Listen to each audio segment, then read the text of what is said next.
பொட்டி சட்டியெல்லாம் எடுத்துக்கிட்டு எங்கே கிளம்பிட்டேன்னு தானே பார்க்குறீங்க. நம்ம ஊருக்கு தாங்க. இதன் குட்டிக்கு 10 days ஸ்கூல் லீவா, அதனால் போகணும்னு படாப்படுத்திட்டாரு.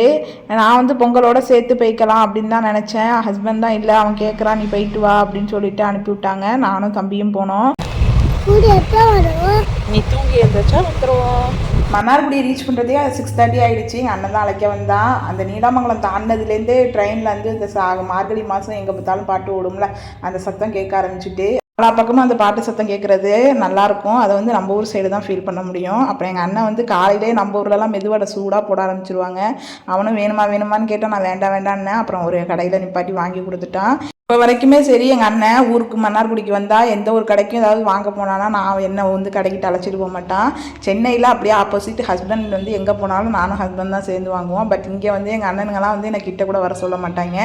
அவங்களே வாங்கிட்டு வந்து கொடுத்துருவாங்க. எங்கள் அப்பாவும் அதே மாதிரி தான், இன்னமும் அதை ஃபாலோ பண்ணிக்கிட்டு தான் இருக்கிறான்.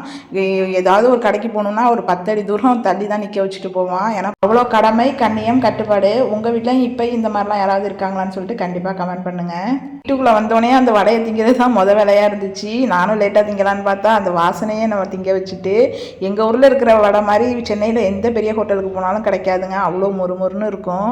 அதாவது எங்கள் வீட்டில் யாருக்குமே தெரியாது. எங்கள் அம்மா அப்பா யார்ட்டையுமே சொல்லலை. எங்கள் பெரிய அண்ணன்ட்ட மட்டும்தான் சொன்னேன், வரண்டா காலைல அழைக்க வந்துரு அப்படின்னு சொல்லிட்டு.